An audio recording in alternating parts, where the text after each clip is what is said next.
Okay, so we're going to be looking at. Oh, you know what I have to do? I have to share my screen so you can see the microphone. Okay. Look in here. Okay. Now here's my question: do you see do you just see the Myrmakomos, or do you see like half screen, half screen? Myrmakomos and participants. Okay, fine. Okay, great. Okay, excellent. Okay, so here we go. So we're going to be we're looking at the next part of our exploration into the Birchas Hamitzvos and why certain mitzvos get a brachah and why certain don't. Okay, so we're going to be looking here at the Rambam in the second halacha in Parak Yud Aleph. The Rambam says as follows: Yesh mitzvos say shadam chayav lishtadel u'redof ad she'asosam. Right, so there are certain mitzvos that a person has to do. Now the Rambam is going to split all mitzvos into two categories. Okay, the first, so I don't have to read inside because we've done this in introductory share. Okay, so there are essentially two different categories of mitzvos. Mitzvos that you have to do, and no matter what you have to go ahead and do them. And then mitzvos that if you're in a certain situation, you have to do them, right? So what's interesting here is that the Rambam, this is our first question here, like the Rambam's discussing making a brachah before you perform mitzvos, before you do mitzvos. Now the Rambam says, okay, so we have two categories of mitzvos that you have to do, and mitzvos that you only have to do in certain situations. And now I should tell you that both of them you have to make a brachah. So why do the split? Right. In other words, the reason why you want to make the split is to show that some of them you don't make a brachah on, right? And that's so why does the Rambam go ahead? He goes into all this detail, splitting the brachos into two categories, and then tells you, but you have to make a brachah on both categories. Just say the halacha you have to make a brachah on all mitzvos, and then you're done. And now it'd be like, well, all mitzvos. What about the ones that are I'm only chayav in certain situations? I wrote all mitzvos. So I wrote all mitzvos. That's you're not left with any questions, right? So and then like you'd say, well, maybe there's like a clarification I wouldn't have understood. I don't know what I wouldn't have understood because now that he listed both of them, right? I don't have any more clarity, but I know I have to make a brachah on both mitzvos. So I don't understand why you had to go ahead and split the mitzvos into two categories just to tell you that both categories are exactly the same. Right, that seems a little strange. The second question I have is the Rambam is very careful, and the Kesef Mishnah picks up on this to say that all mitzvos that are bein adam u'makom. Now you see here I have it like bolded. All mitzvos that are bein adam u'makom, a person has to whether or not they're obligatory, whether they're not obligatory, a person has to make a brachah on them beforehand. Okay, so if you're going to write then that all mitzvos bein adam u'makom, so that means that you're specifically saying that, and not, as the Kesef Mishnah here says, so you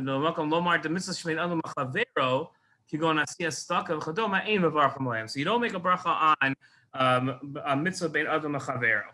Okay, so that's a big thing, right? That's not just some small little thing. That's now you've taken out a huge part of mitzvos, right? That's a lot of mitzvos that you said now you don't get a bracha on. So the question we have to ask is, what quality does mitzvos bein adam lechavero lack that it doesn't require a mitzvah, or the other way? Bracha. A bracha. No, I'm saying what? No, I'm saying, but there must be something about mitzvos bein adam lechavero that it lacks a certain quality, and that's why it doesn't have a bracha, right? Or like doesn't require a bracha. And there has to be something different about mitzvos bein adam lechavero from mitzvos that are bein adam makom, that I would go ahead and make a bracha on only one of them and not the other. So what does that lack? That's very strange, right? Okay.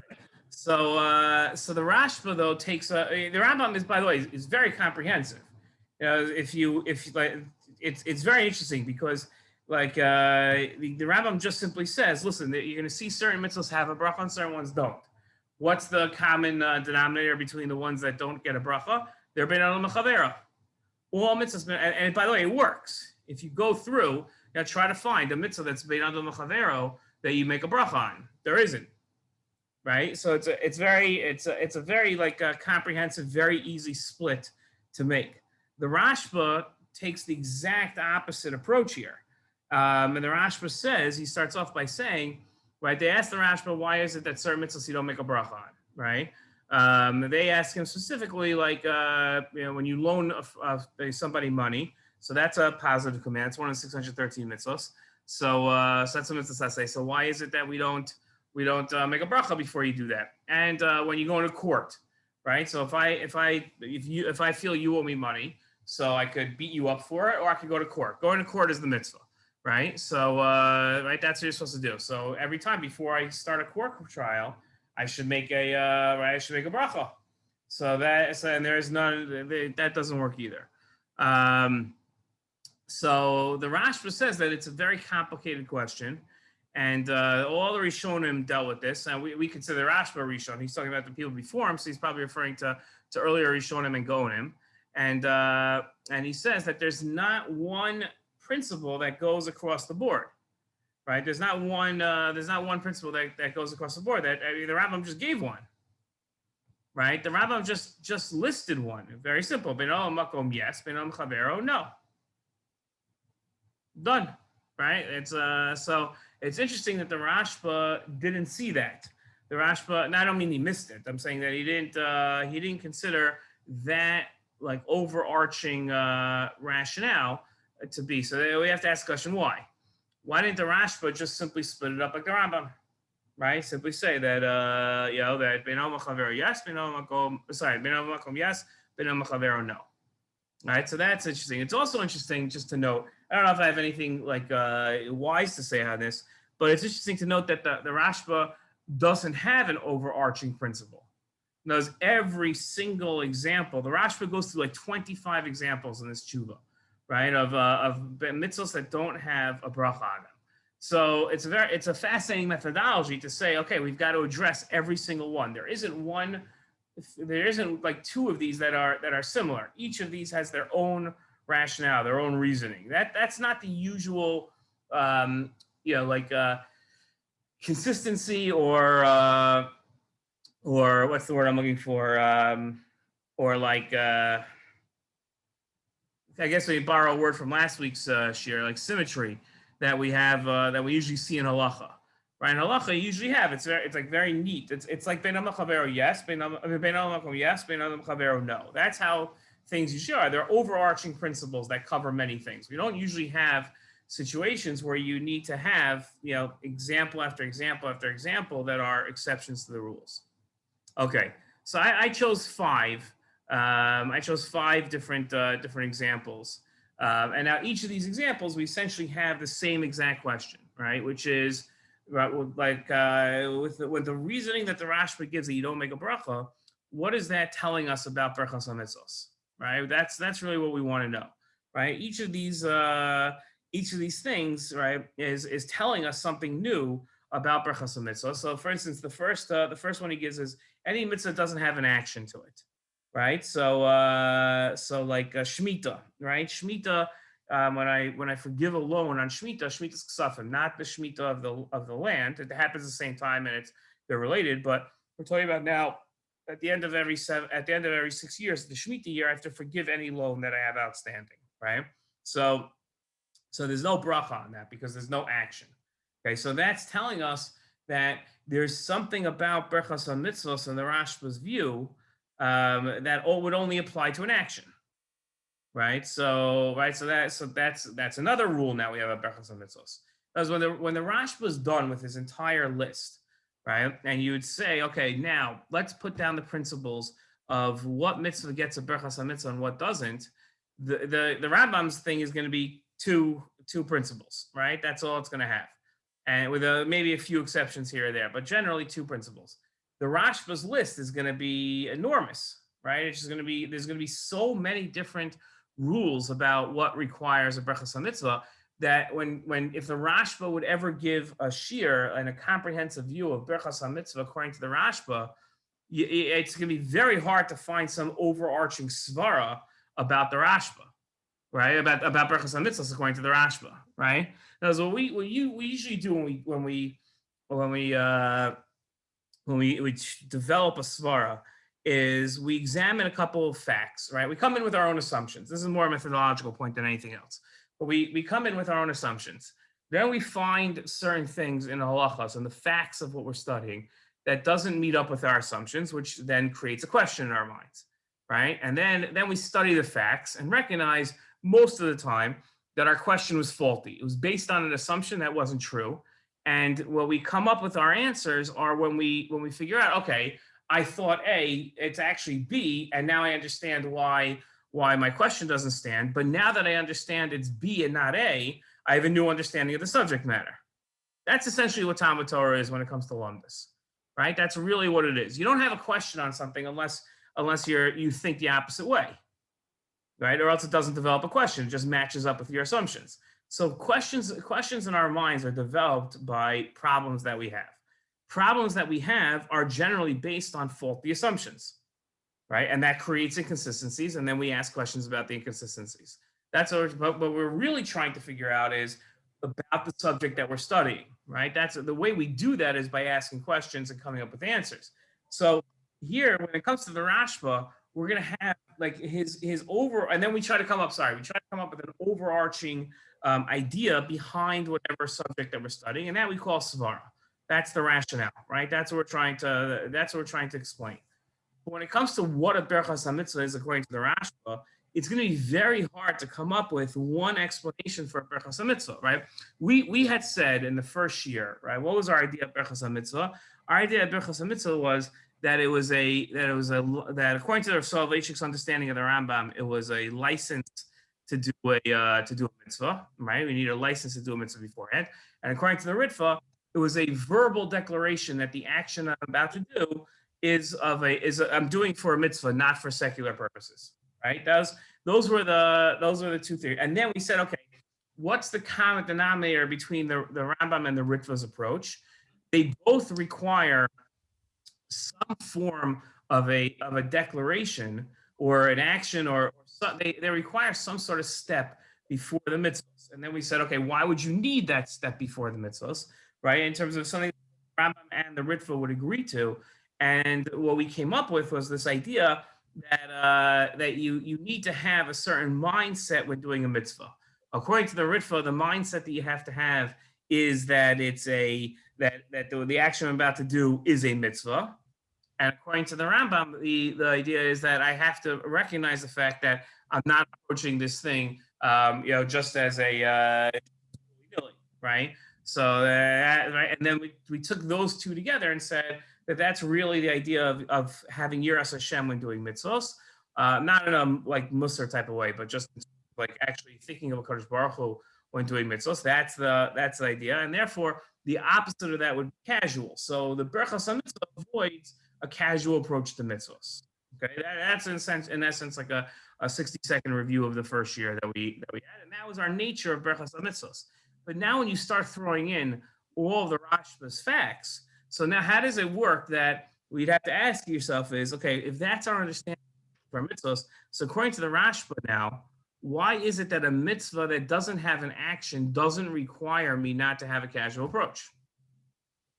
You see what I just did, right? That's the question you have to ask now. Or if that doesn't, if like you can't come up with anything and you just like that doesn't make any sense, then you say, okay, then the Rashba has to have a fundamentally different understanding of a Birchas Mitzvah. In order to get to if that was true, which very well might be, right? If that's true that the Rashba has a fundamentally different approach to what a Birchas Mitzvah is, so then you have to take all the Rashba's facts, put them together, and then ask yourself, okay, how does this all fit into one comprehensive understanding of a Birchas Mitzvah? That's what, right? That's what we have to say. It's a So big, is that the same thing as saying, according to the Rashba, when I'm doing a mitzvah, Bein Adam Lamakom, I need to take a step back and make a brachah. But if it's a mitzvah Bein Adam LaChaviro, then that whole category doesn't require taking a step back to make that brachah. Yeah, but you have to explain like why that is. Right? That's what you just laid out was you laid out facts. But my question, but why is it that a Beit Din לחבירו mitzvah, there's no concern, according to the Rambam, there's no concern of a casual approach to it? Right? That is what the Rambam's saying. The question is now it requires an explanation. It's explain how that's true. And the way you explain how that's true is there has to be some sort of quality about a mitzvah Beit Din לחבירו that's fundamentally different than Beit Din the makom. That quality would determine the necessity or lack of necessity for a Birchas mitzvah. The key is coming up with that quality. That's the key, right? Otherwise, we're just restating facts. Right. That's the key. So yeah. So when you come up with a svara is an explanation. So it can't just be, like a technical realignment of the facts. There has to then be an explanation as to the place of the new fact that we just learned. That's what we're trying to do. And in doing that, I can make mitzvos into different kinds of categories. Some would be mishpatim, social mitzvos. Some would be mitzvos that are more of a, ritual or religious nature. Or I'm just transferring words now instead of saying Beit Din לחבירו, Beit Din lamakom. Yeah, right, exactly. And I'm saying there's no real explanation. Now you're just categorizing, right? That's not an explanation, right? So that's right, and that's really what we're always looking for, right? We're looking when it comes to lumdus. What we're trying to do is we're trying to explain what the mechanics of halacha are. Right. So if I would, to take the analogy of a car, right? So if I say, okay, so this is what this part of the engine does, this is what this part of the engine does, right? So I stated the facts. This is what they do. Okay, now I want to know how they do it. Right. That's what I'm trying to figure out, how they do it. And in order to understand how they do it, I want to understand what qualities they have. I'm asking the what, when, where, and how. That's what I'm asking. I'm not asking the why, but that's what I'm asking. So I'm just trying to explain how each step works. And the problem with the Rashba's approach to us, what makes it very complicated, is that when the Rashba says there's no one overarching rule, but there are like 25 different rules for 25 different types of mitzvos that don't require a brachah. So you ask the Rashba, like, okay, well then how are you going to come up with one idea of here's the real question. If the Rashba was sitting in front of me, I would say to the Rashba, like, okay, what's your understanding of a Birchas mitzvah? And now that you then went through each and every one of these mitzvos and explained that there's no mitzvah. The Rashba can't just say, I went through each of these and then came up with a reason why there must not be a brachah. There had to be one overarching rule why there was no brachah there. That's the question. It's a very strange Rashba. It's very, very strange to see halacha in such a unique type of approach where every single rule is its own unique svara.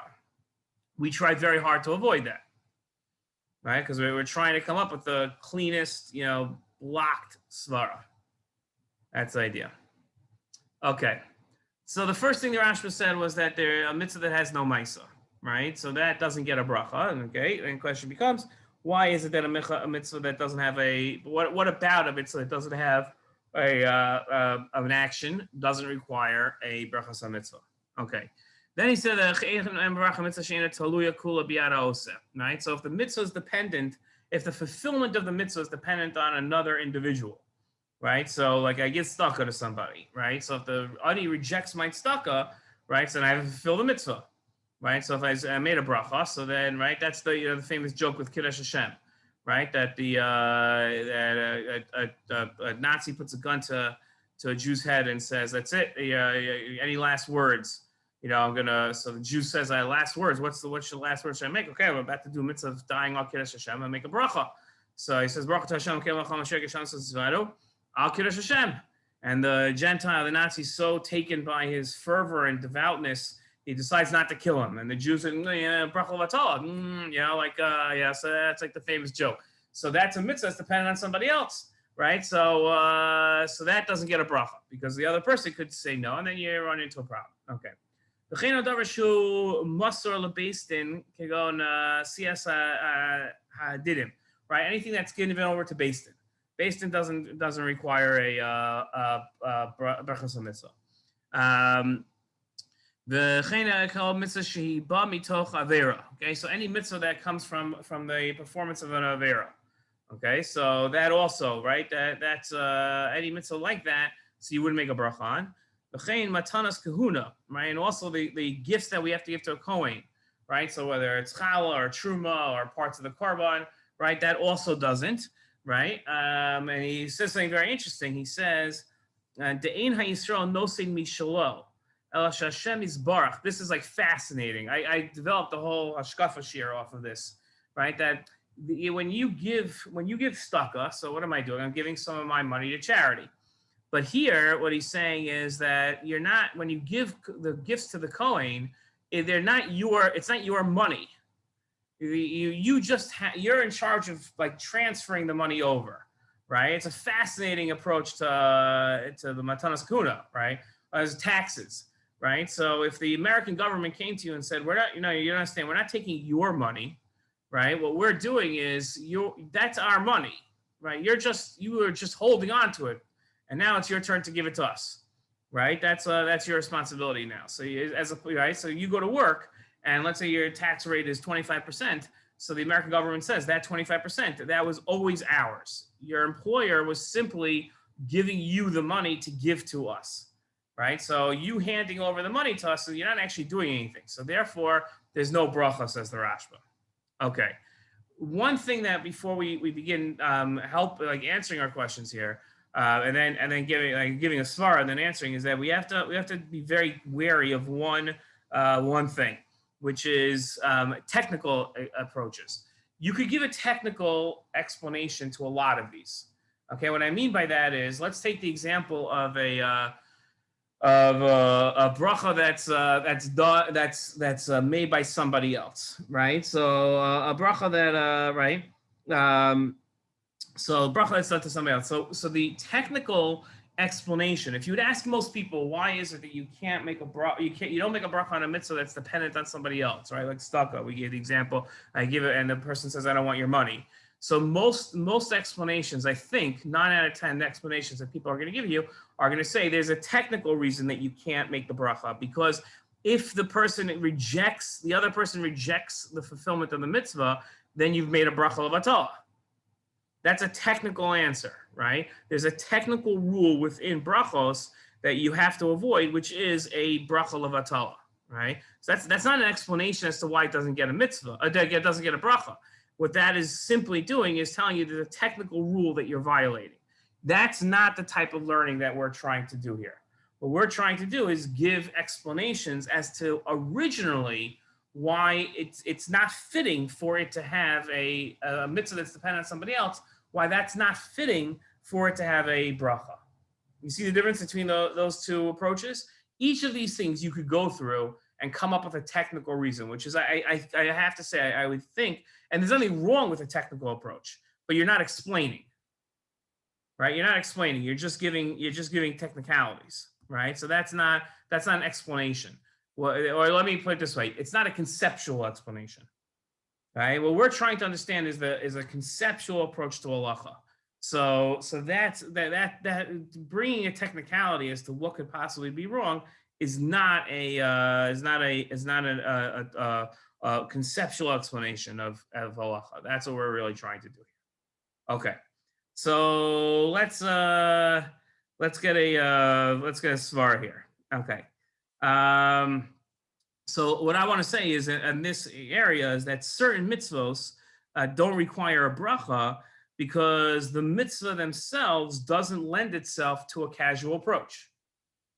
Right. In other words, there's no in any of these mitzvahs that you find, right, and this is right, and we're gonna have to explain each one, right? But that's the general idea. The general idea is that certain mitzvos, many mitzvos, don't let the fear that we have, that we're trying to avoid with the Birchas HaMitzvah of this casual approach to mitzvos.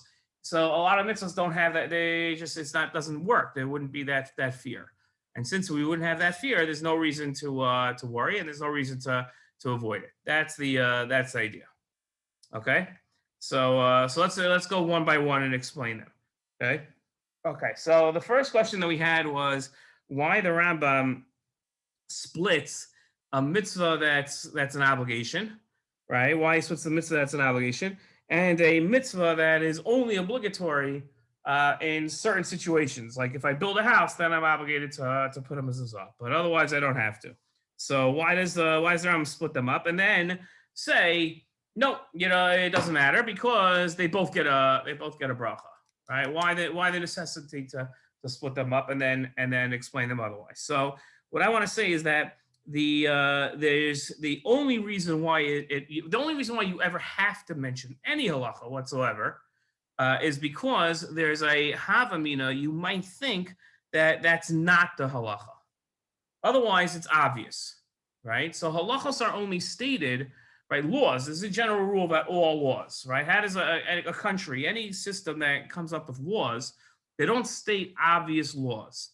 Right? There's only laws that you need to state because somebody might come along one day and say, that's not that you don't need this law, right? That's not really a law. So therefore, you only state laws that are, no country has ever instituted the law that everybody has to breathe, right? Because it's obvious. You're never going to come up with a thing and say, oh, you don't have to breathe, right? That doesn't make any sense, right? You have to eat, right? There's no halacha, there's no laws, there's no halachas like this, right? Because you don't have to. So whenever there's halacha stated, the first question you can ask always is, what would I have thought otherwise? Why do I have to mention this law? Right? So what would I have? Murder and stealing.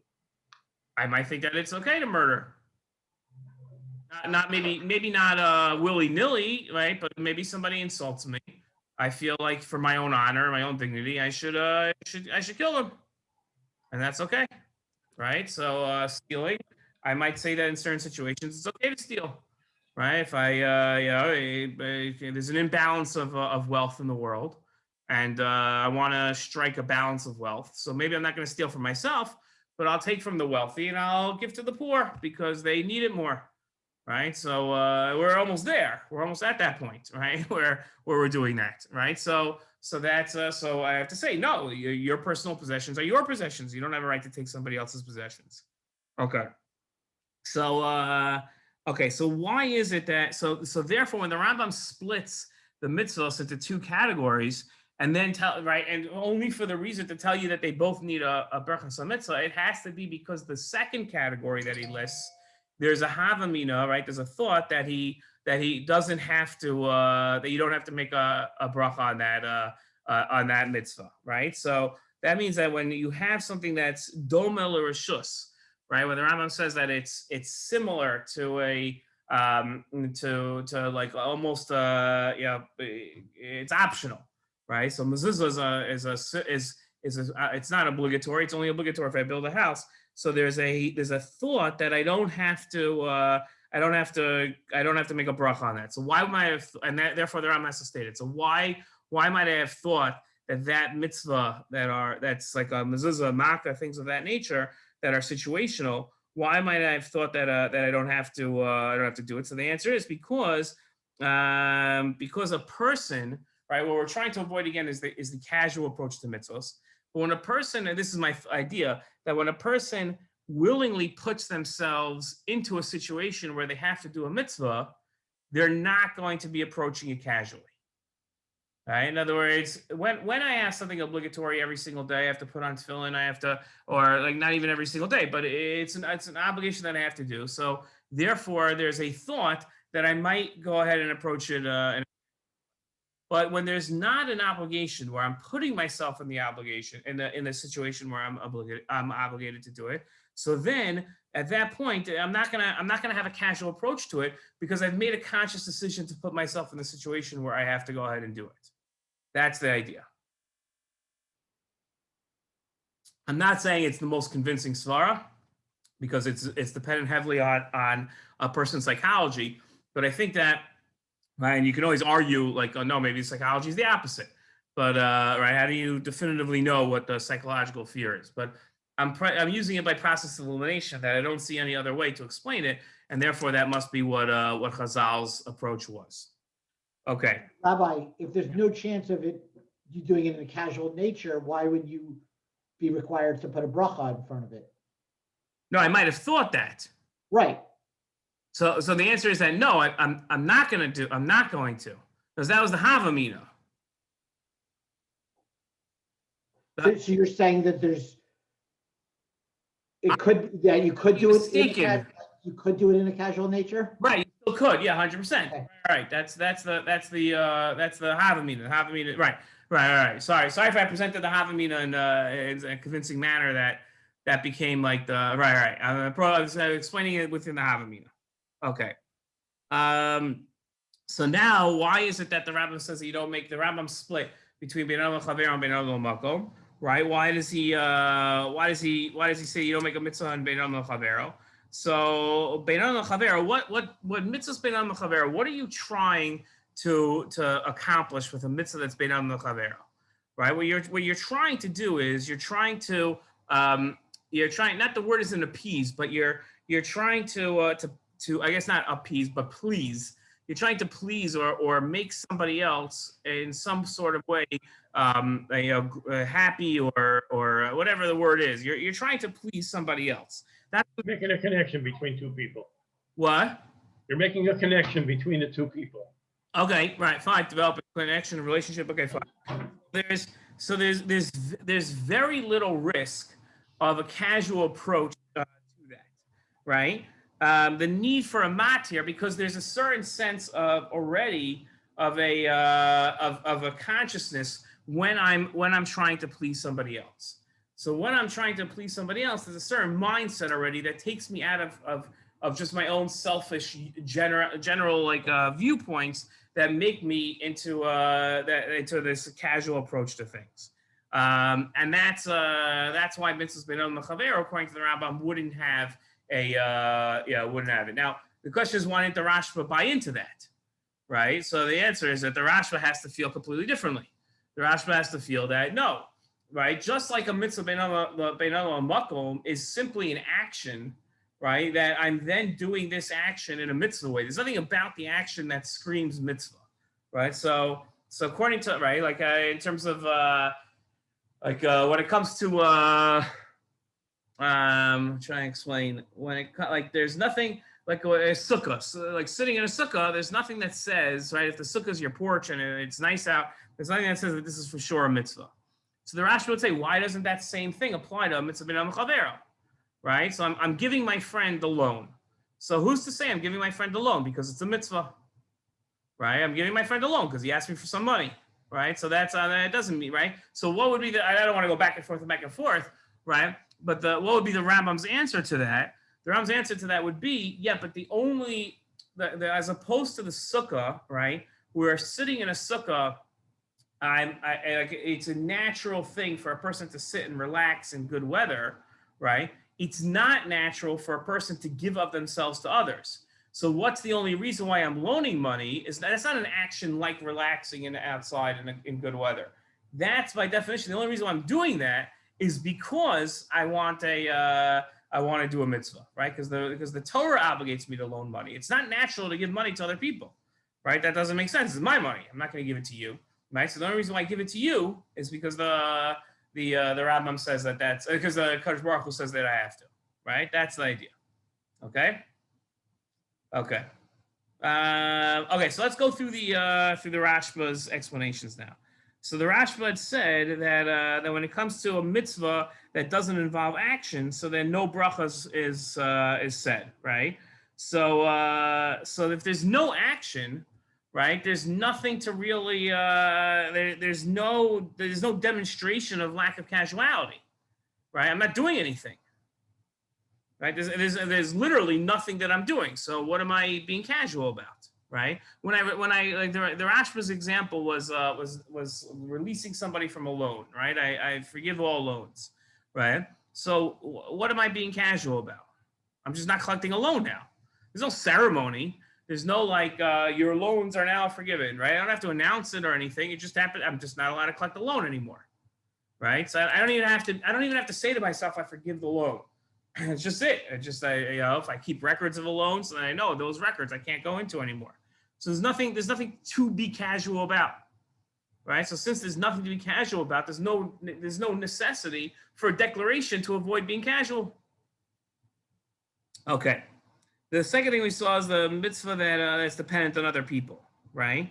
So here, since there's somebody else, the assumption I guess the Rashba would have is that the two people together are not going to have a casual approach to a mitzvah. Now, one of the two of them is going to have the proper mindset, right? So I don't need the declaration beforehand.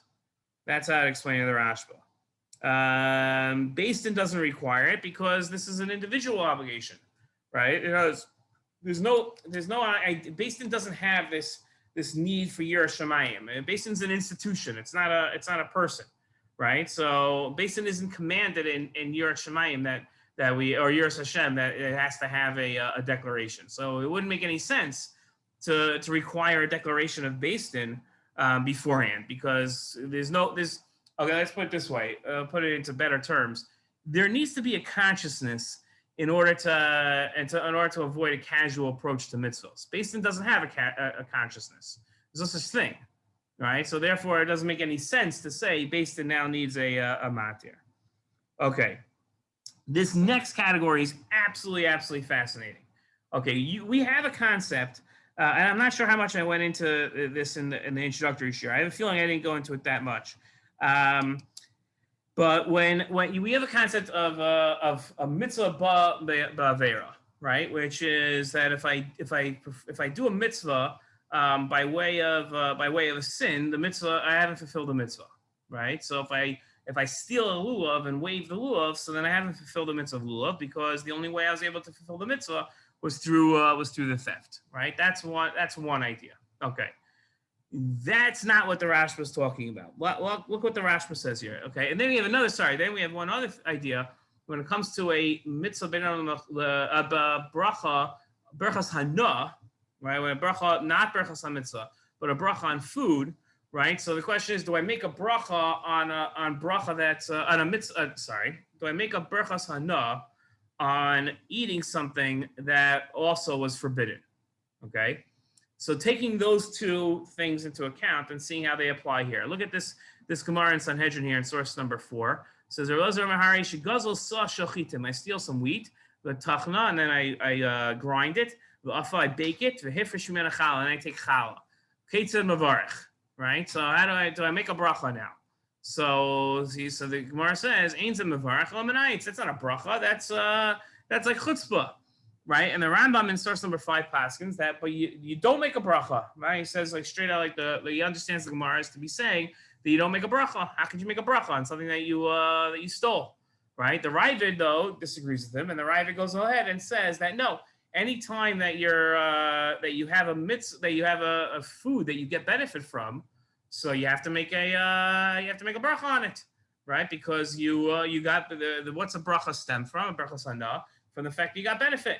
So therefore, I have to go ahead and make a bracha because I did get benefit at the end of the day. The Shulchan Aruch, now the question is, let's transfer that over to a mitzvah now. So there's an interesting idea when it comes to shofar. It's like a really horrible example, but because it goes through loops till we get to the point here. But when it comes to shofar, if I steal a shofar, so that should be analogous to stealing a lulav, right? I would love if this was really about lulav. In fact, you know what? Let's make believe the Shulchan Aruch here talks about lulav, okay, instead of shofar. So it goes a lulav v'naneabo, right? So he steals a lulav and he waves it. Eino yotze, right? Shahari mitzvah ba'avera. Okay, now look at the Mishnah Berurah. We imagine that's what it said. Okay, trust me, I'm not like pulling any shtick here. This is like it would be the exact same thing. So Mishnah Berurah says that he goes ahead and says, okay, hold on. Okay, the Mishnah Berurah says that Mikol Shekain. So he says that you shouldn't make the bracha on the lulav because no, it doesn't fit. Forget it. Okay, we have to go back to shofar. Okay, so a shofar is, let's say steal shofar and I blow shofar. Am I yotzei the mitzvah shofar? So the answer is no, I'm not yotzei the mitzvah I am yotzei the mitzvah shofar, because while the object of the shofar itself was stolen, the mitzvah is not about the shofar. The mitzvah is about the sound of the shofar. You can't steal sound according to halacha because it doesn't have anything to it. There's no physicality. You can only steal something physical. You can't steal sound. Okay, so therefore I can be yotzei with the stolen shofar. Okay, fine. So now when it comes to but now the question is, what about, do I make a brachah now? So the Mishnah Berurah says, even though you're yotzei, you don't make a brachah because of that principle of the Rambam, and he does transfer it over, right? He says that it's chutzpah. Now here's the thing, you ready? In the case that the Rashba brings up, right, when you return a stolen item, right? So the Rashba was talking about what mitzvah was the Rashba talking about that doesn't get a bracha? He wasn't talking about this case. He was talking about a type of a mitzvah, and this we have to focus on this because this is difficult it's challenging here. There's a mitzvah that's direct chutzpah. I steal the lulav, I steal the shofar, and then I blow. But there's something else, okay? There's something else. There's like almost like second degree. What the Rashba was talking about is there's a mitzvah that I have to return a stolen item, okay? So if I steal this pen, so then I have a mitzvah to return this pen. It's one of the Taryag mitzvos, right? Just like, right, there's an issur of stealing, and now there's a mitzvah to return the pen, okay? Now, when I return the pen, I'm fulfilling a mitzvah aseh, so I should make a bracha now, right? I'll hashir this like zela, okay? And that's exactly what I'm doing now. I'm going to return the stolen object. But says the Rashba, since the mitzvah only came about because by way of an issur, I don't make a bracha, right?